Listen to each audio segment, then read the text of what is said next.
Greetings, everyone, and welcome to episode 70 of Teaching Tales, the podcast totally devoted to sharing stories from the world of education. I am Brent Coley, your host, an elementary principal in beautiful and it's currently cold Southern California. But as I've said before, for people listening on the East Coast and the Midwest, it's not cold. It's like 45 to 50 degrees at night. So my apologies to anyone who's now throwing their rocks at the computers thinking, shut up, Brent, it's not cold in California.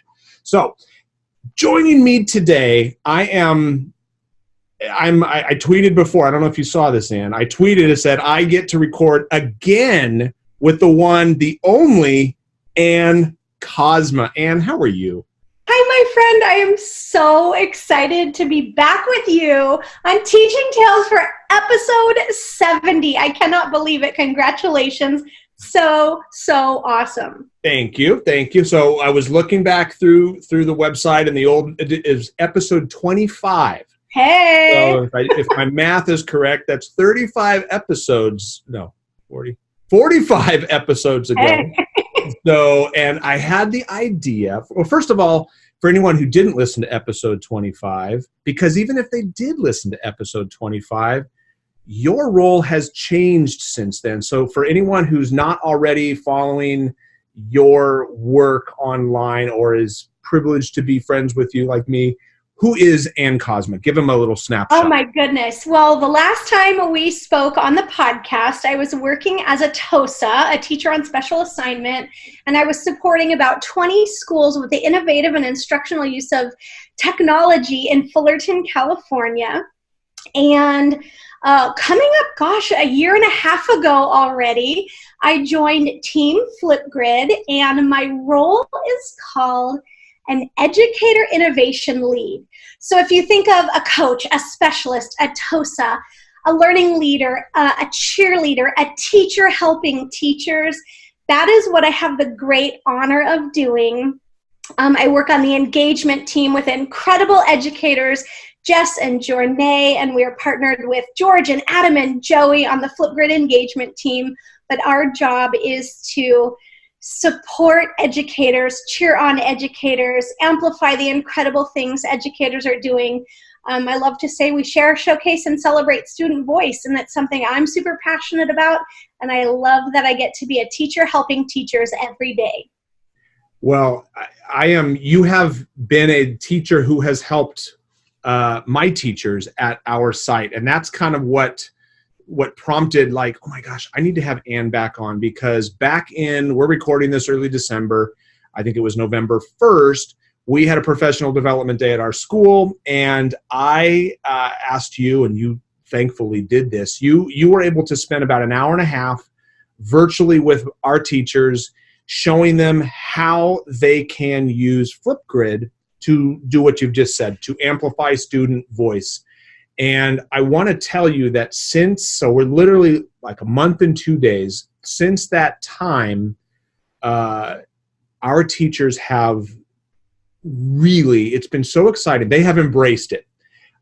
Even teachers who aren't necessarily your early adopters, your techies, so to speak, it's been so exciting to see from when we had the day before Thanksgiving, when I had a first grade class and they had their Thanksgiving feast in their classroom. And I'm walking through the classroom and I see, as they're doing that, they've got Flipgrid videos up on the screen, scrolling through where the students had shared what they're thankful for. So their parents are sitting there eating turkey and mashed potatoes and gravy as they're watching their kiddos talk about what they're thankful for. And these are 6 and 7-year-olds. And that's what I just love. And then one other thing to share, and then I want to let you share, because we're not even scratching the surface. Our ASB, because really the purpose of this podcast for anyone listening is amplifying student voice and stories. These are a couple of my stories, but you've got way better stories because you see a whole lot more. But our one of our fifth grade teachers, Natalie Marcus, shout out Natalie. I know she has listened to the podcast before. She's amazing. She advises our ASB. And we recently had our ASB elections. And in the past, what we had our students do was they would give their campaign speeches and then we would all vote. we had a really hard time scheduling a time in our multi-purpose room with some rain we've had. So she said, I'm going to do it in Flipgrid. So the students wrote their campaign speech and then recorded themselves giving that speech in Flipgrid. They even used a green screen. So some of them, they had the White House behind them and the American flag going, and they're giving their speeches. And I'm thinking, what an amazing way for some of those more perhaps shyer or more introverted kids who want to lead but aren't as comfortable getting up on stage. They were able, and they did such an amazing job.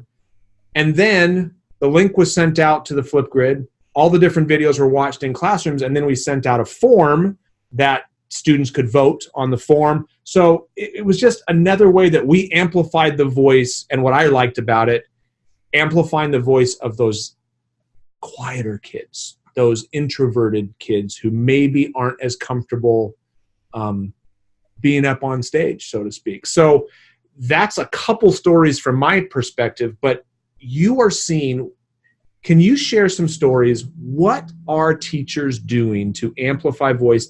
And specifically, I mean, you can talk about Flipgrid because, I mean, I'm not getting paid by Flipgrid to do this, but I believe in this because I'm seeing it in my school.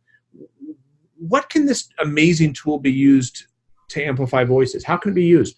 Oh my gosh. Well, first of all, I love hearing those stories, and it was such a treat to get to connect with your staff and talk with them. And even though we were literally on opposite sides of the country, I could still feel the energy and the excitement in the air, even though it was, you know, a Teams call, and you could just get the excitement for the possibilities. Yep. And so that word possibilities is what I want to start with.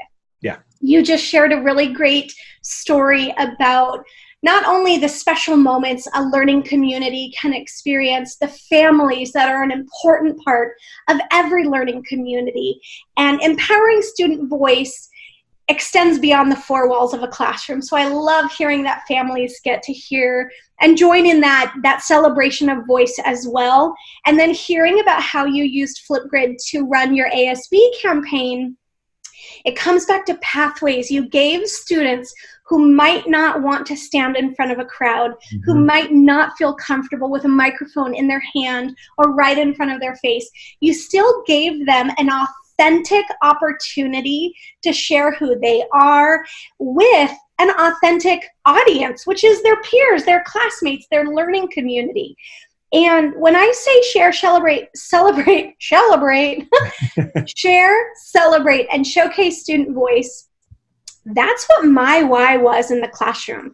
I learned back in the day, we went one-to-one in 2010 with the first generation of iPod Touch, and we had these teeny tiny microphones that we had to plug in as a little adapter because no video camera existed on iPod Touch at that time. Yeah.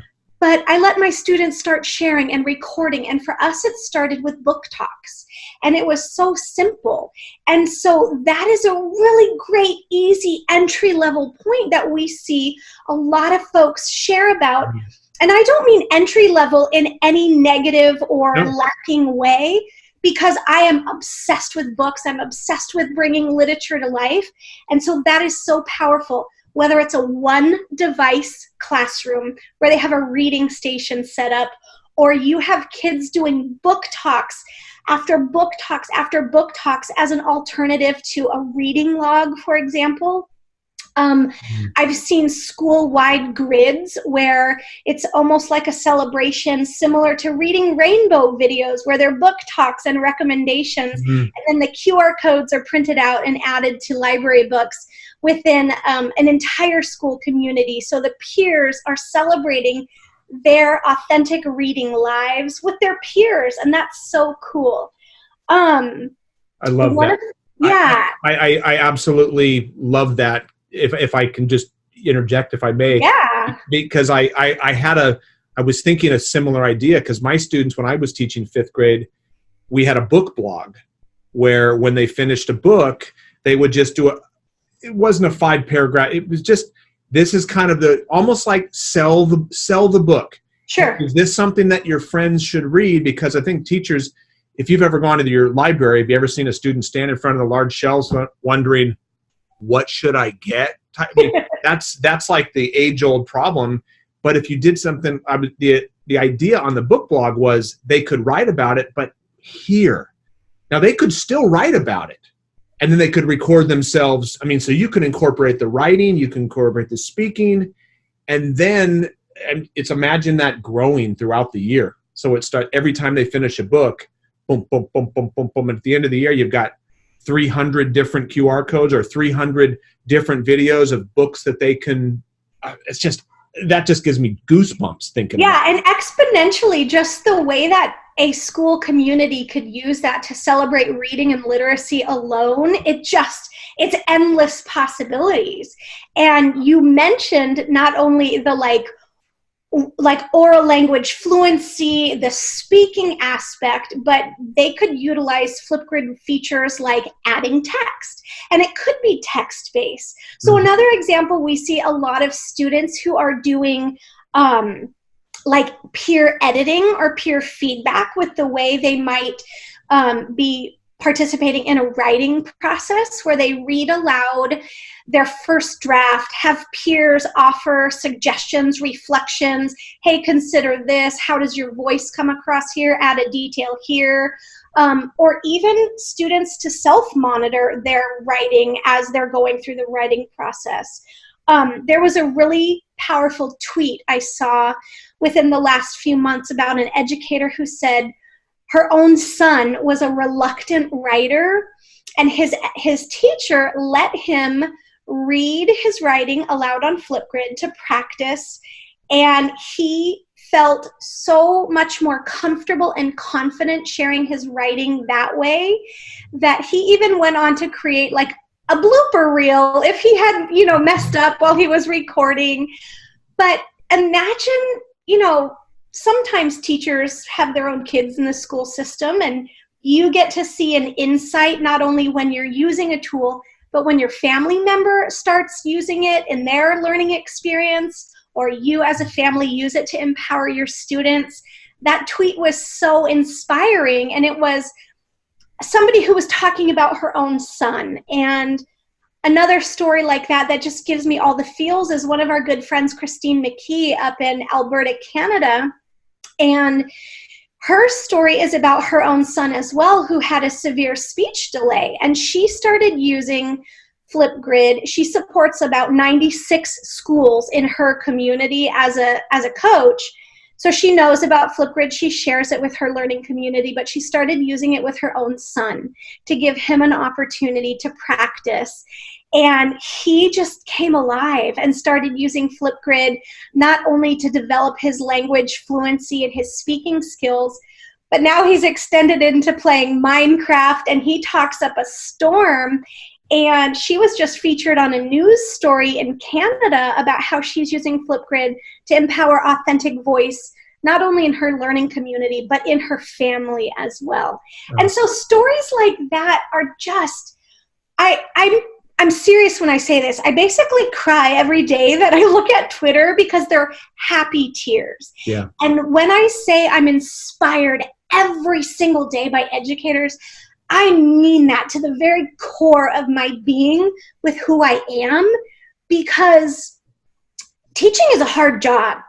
And teaching sometimes can be a lonely job, but when you're connected and you share and you collaborate and you celebrate the incredible things going on in learning classrooms around the world every day, there is so much to celebrate. And student voice and empowering our future, my goodness, what an incredible honor and incredibly inspiring position I find myself in every day. Oh my gosh. Well, and as you were talking there, the word that's popping into my mind is access. Mm-hmm. It's like that scaffolding, that differentiation, that you're providing access, that the teacher in Canada who's providing her son an alternative way to practice something, to demonstrate something. Going back to, I'm thinking when I taught fifth grade and I did my classroom podcast, just an audio podcast, and I'm visualizing one particular student. I won't say his name, but He was one of the shyest students I ever had. And we weren't using Flipgrid because there was no such thing as Flipgrid. It was audio only, but he was one of the shyest kids in class who, when I pulled him to the back table to record a segment for the podcast and you put the headphones on him, when the kids weren't looking at him, he turned into Tom Brokaw. I mean, it was like, whoa, buddy, where did that go? Like, it was awesome.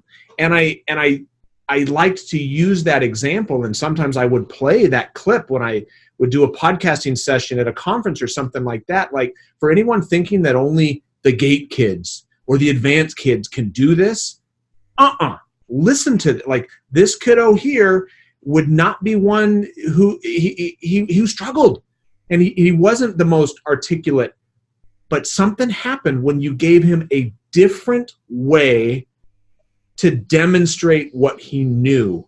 I go back to like that practicing the reading, fluency readings. I used to, like, our primary teachers, when you're measuring fluency, imagine doing that on Flipgrid in August, that first read, and then you do it again periodically, and imagine, like, look and showing that to parents. Look how she was reading in August. Now listen to how she sounds as she's reading in May. Yeah, absolutely. That documenting growth over time is something that I think is so powerful. There are features within Flipgrid that make it so easy for folks to do that and to share that, whether it's setting up a topic for an individual student. We see educators who set up a grid for an individual student, so it's that individual portfolio piece to document growth over time.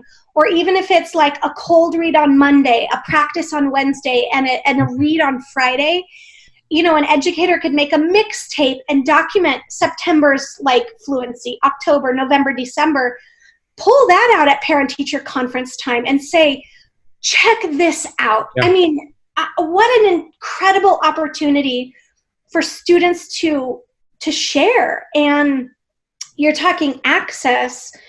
I'm so proud. I'm so proud that Flipgrid is free for everybody. And even in a one-device classroom, because I get emails like that, how can I use it if I have one device? And that station, that rotation, that opportunity, the whole group opportunity, that's how I started, with a personal iPhone device in my classroom under, ready for this, an overhead projector using Google Earth. That's how I started teaching the 7 continents. And it progressed to group projects and whole group projects. And imagine a shared experience, but giving people the opportunity, you know, dare we say voice and choice, but really, really providing choice. Mm-hmm. Well, going back to that one device, it's the example I shared of the first grade teacher who had the What I'm Thankful For grid. That was done on one iPad. Yeah. And we have multiple iPads, but just kind of getting our feet wet and stuff like that, it was easier she did a station, so she had rotations, and they came through and just recorded with her. Next kiddo, come on back. Recorded, and it was all on the same iPad. Or like you said, it could even be on a phone. Yeah. Well, the really cool thing too, that you shared that story about folks sharing what they're thankful for, and there are just examples, you know, example after example shared on social media with the hashtag FlipGridFever. And recently we've seen so many tweets about the way folks are utilizing the QR code feature within Flipgrid, which when you scan a Flipgrid QR code with the Flipgrid app, it comes to life in augmented reality, or Flipgrid AR. It blows my mind.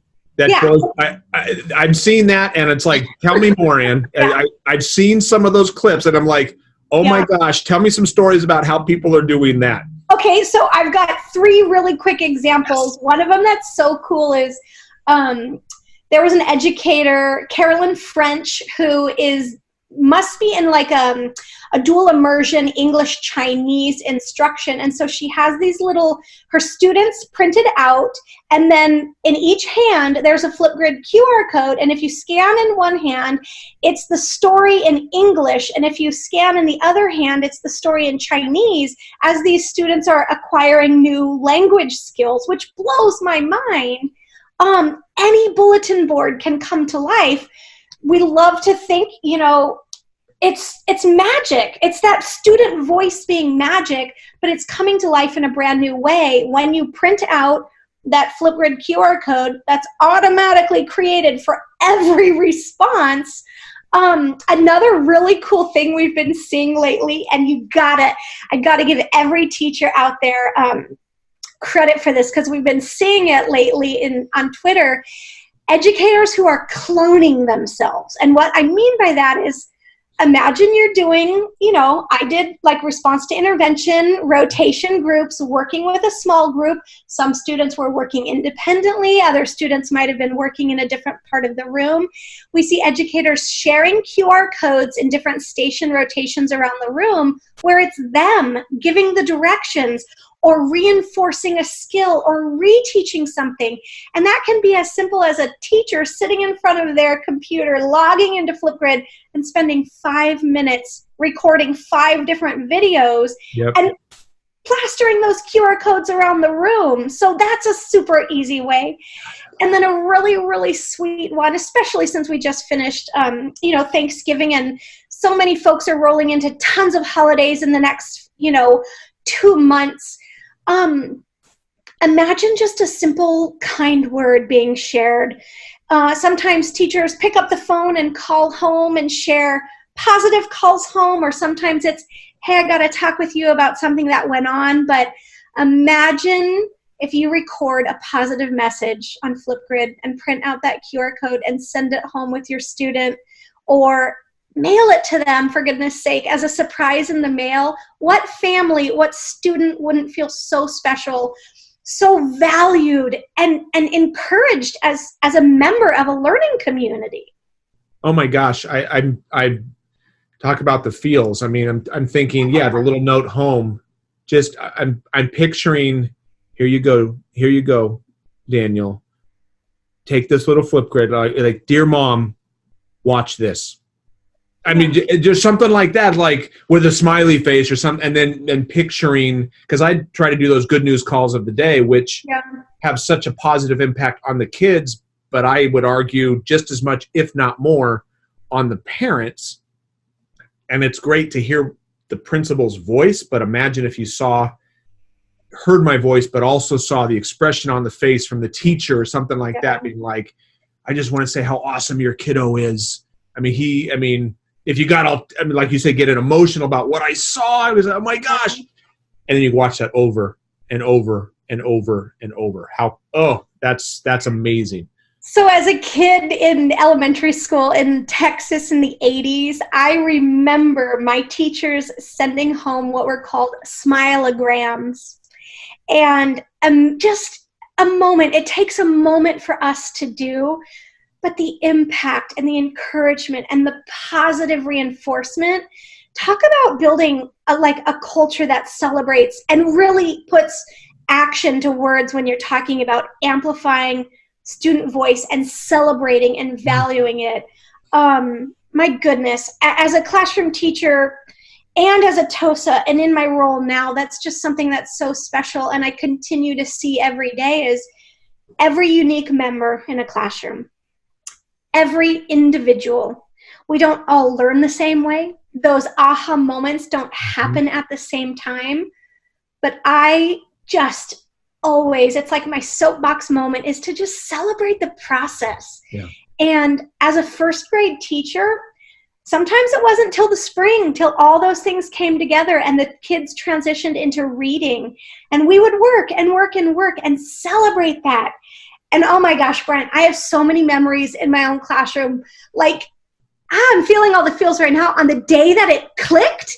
And we would say, today you became a reader. Like, celebrating all of those little moments. And sometimes they happen quickly and pass, but take a moment and do a quick reflection. Share it as an end of the year newsletter with your families. Share it as a monthly like celebration of happiness and learning and the journey. But my goodness, when I saw that tweet from Andy McNair, that's who she is. She says, don't have time to make a positive call home, record a positive message on Shorts on your Flipgrid educator dashboard, print out that QR code, send it home with a new learner each day.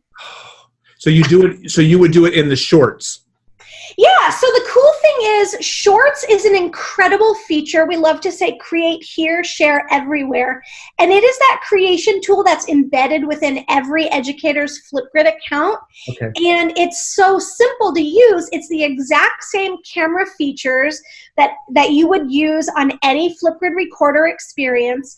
But as an educator, it's just sort of your own special place within your account to create content. And then when you click that share button, click that QR code and it'll automatically generate that QR code for you. So that's even, I'm thinking, again, I'm trying to envision like, okay, I've got to share this with my staff. This is so easy because I just pulled it up on my other computer here. It's like, oh my gosh, I'd seen it, but I haven't used that part yet. Record the video, get the QR code, print that out. Here you go. Oh my gosh, that is, you mentioned like you became a reader today. Those days, imagine memorializing that. Oh yeah. It's like, come here, let's record. Tell mom what you did. Like for sure. And then here's a cool thought is you don't even have to launch the camera on that. If you happened to just grab a quick picture, you could import that picture and have that be just the image on the screen. Use the inking drawing tool, add some text if you want, add a smiley face emoji, and it's a static image with your audio that can play as that one image is just static on the screen as well. So, I mean, we see people doing stuff like podcasting on Flipgrid. Another story that's really inspired me is the way we see folks using sign language to empower their students who are either utilizing ASL to communicate or might have other speech needs or supports. A story that I heard this last year from some educators in Texas, they had a boy come to their school from South America, and he was non-communicative and learned sign language once he got to school in the States, and he now shares on Flipgrid. And I mean, these are the stories that make me cry every day, because educators every day bring the heart and hustle into classrooms around the world. And learning communities thrive because of the unique makeup of every student, because of the special things teachers do, because of administrators like you who take time to celebrate, do silly and wacky things. I saw a tweet recently about you with all the Twizzlers, and I know you do special things in your community, but you also empower your teachers to feel safe to try new things. So top down, those things they're game changers. Well, yeah, there's just so many things out there that make opportunities like this. And what you've said, I mean, again, one of the things that I struggle with is me, I like tech.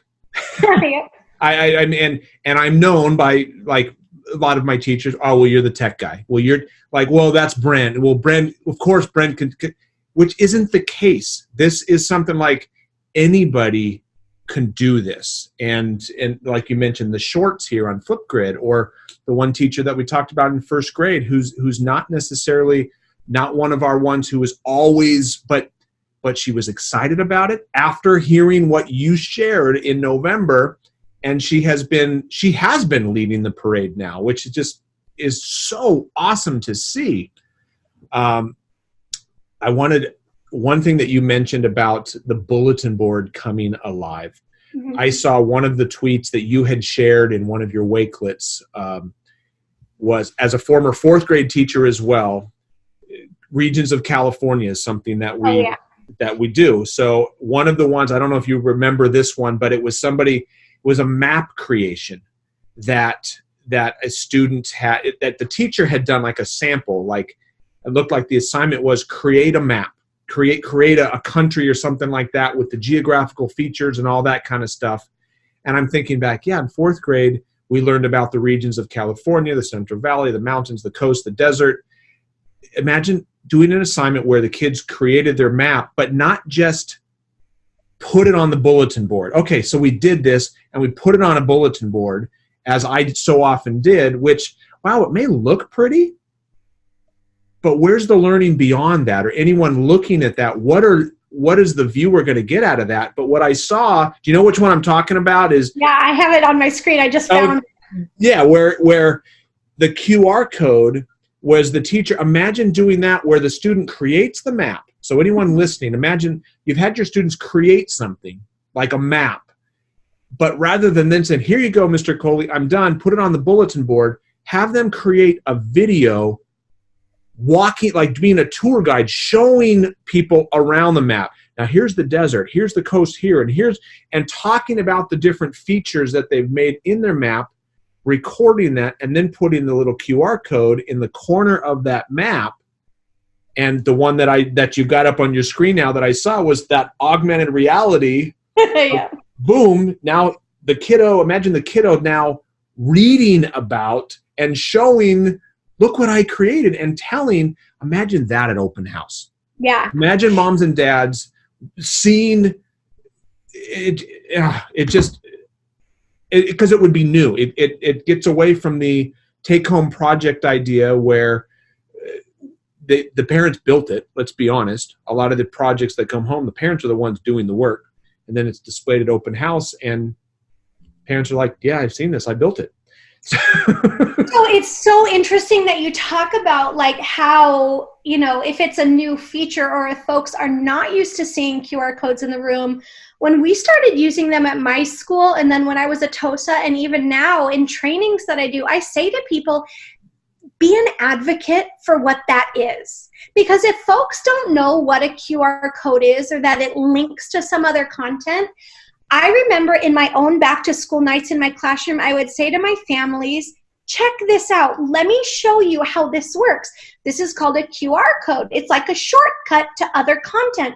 That little funky black and white thing right there, that's actually a video of your student talking about their work.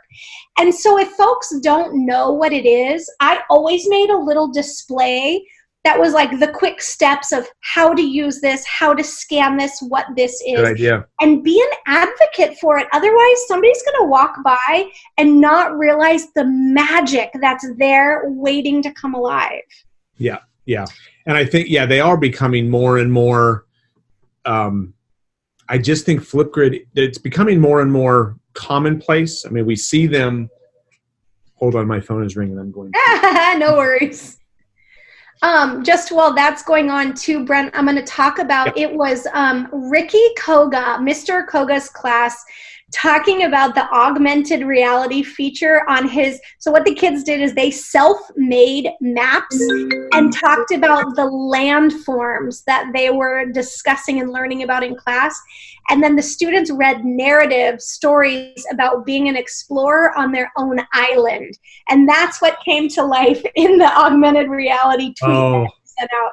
So not only is that the social studies, geography, my goodness, a ton of math involved in that if they're like diagramming their island, but the creative writing, oh my gosh, so many things that go into that.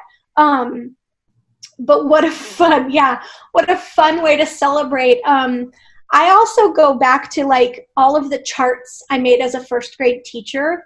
And I had like a clothes hangers in my classroom that I would always hang the charts on and keep them for reteaching moments.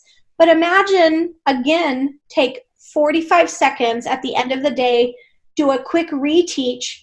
Teachers can stick that QR code on the chart that's hanging in their room. And if a student needs a reteaching moment or opportunity, or you're connecting one-on-one to dig a little bit deeper, add some additional supports, that's one way that you can be in multiple places in the classroom by cloning yourself. Yes. So I love all these ideas. Oh my gosh. It's like I'm with a small group right now. So, but I'm also over there. Go scan me over there, and I'll answer how do I do this again? It's right over there. It's right over there. No, that's fantastic. And I think too, there's something about, like you said, the creative writing, the math, the social studies, it's all there. But one thing that I just don't think we can overlook or we can't undervalue, it's you said it, it's fun. And it's cool. It's not your traditional old school learning. It's like, what'd you do in school today? I made a video. What'd you do? I mean, I made a app, and then I made a video about it, and we did augmented reality. I'm sorry, what?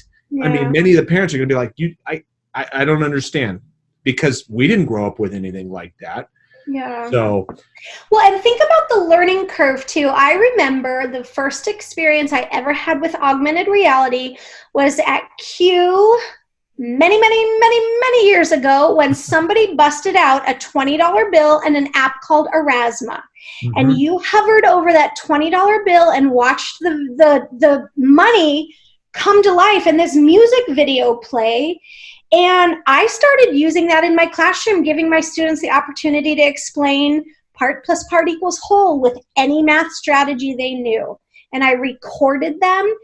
But it was this process that was very hard to get on board with.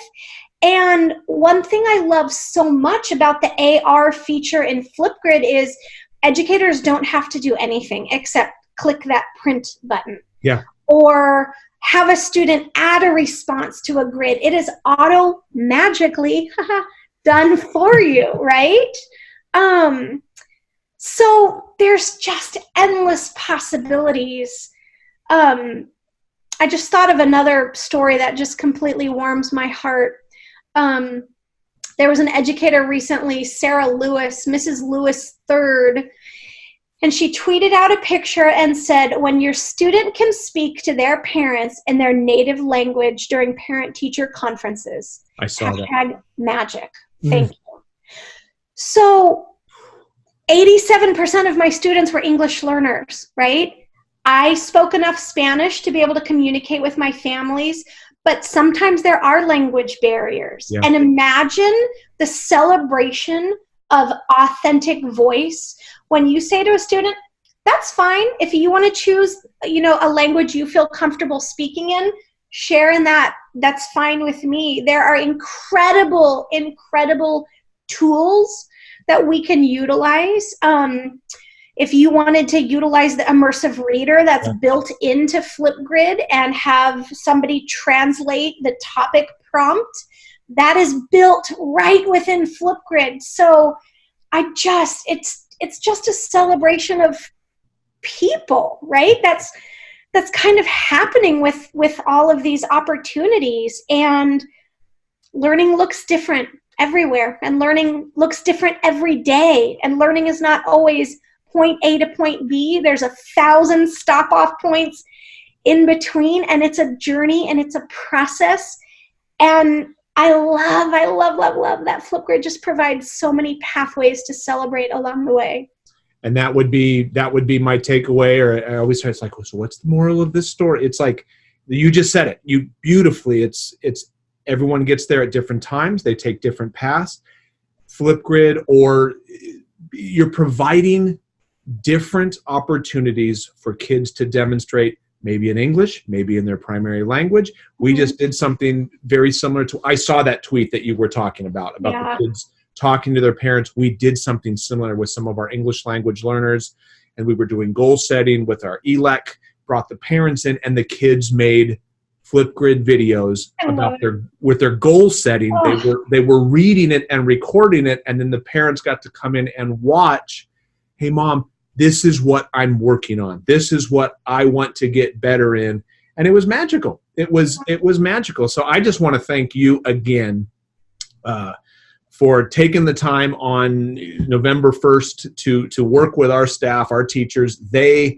When I told some of them, it's like, I'm recording a podcast with Ann today, they're like, oh my gosh. I mean, They were they love you, and they're so appreciative, and I am too. Thank you for taking the time today. I know you're on the East Coast and it's after dinner time, so thank you. It is all good, my friend. Thank you. And thanks for sharing that. I'm so glad to know that they enjoyed that and they've taken it and just run with it in their own unique ways. They really have, and they keep having questions like, how do you do this? How do you do this? Which is music to my ears, because it wasn't just a one and done PD day. They're really trying to take this to the next level. So for anyone who tell people how they can connect with you. We've mentioned Twitter so much. Where can they find Ann Kozma? Yeah, the cool thing is I love Twitter. Twitter to me is like learning at my fingertips with a professional learning network and friends around the world. So you can find me on Twitter at Ann Kozma 723. I'm on Instagram at Ann Kozma 723. All my social is Ann Kozma 723. But if you forget that, you can always find us at Flipgrid or hashtag Flipgrid Fever.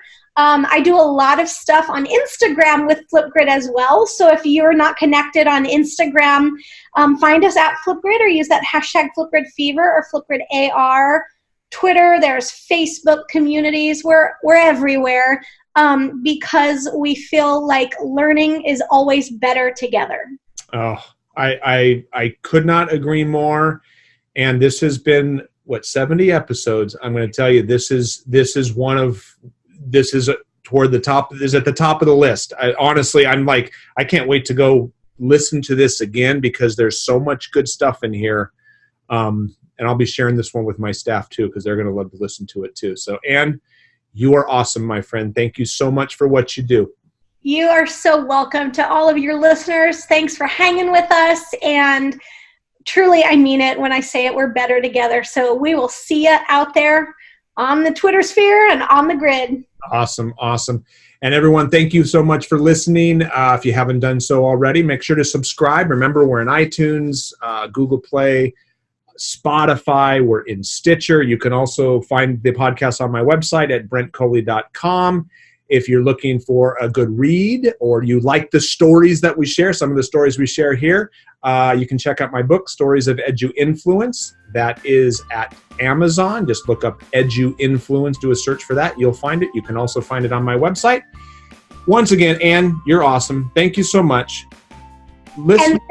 I was going to say thank you. And to all your listeners, I've read that book. I love that book. The Edge Influence book is incredible and powerful and full of stories that inspire, uplift, and challenge you in the best way. So thank you for writing that, and thanks for having me on episode 70. 70, it's crazy. Well, thank you for the kind words. I enjoyed writing that. I hope, my prayer is that people will be encouraged by it. It's on Audible too. If you like to listen like podcasts, you don't want to read, but you want to listen, it's on Audible too. So anyway, everyone, thanks for listening. Have a great rest of your day. And until next time, have a good one.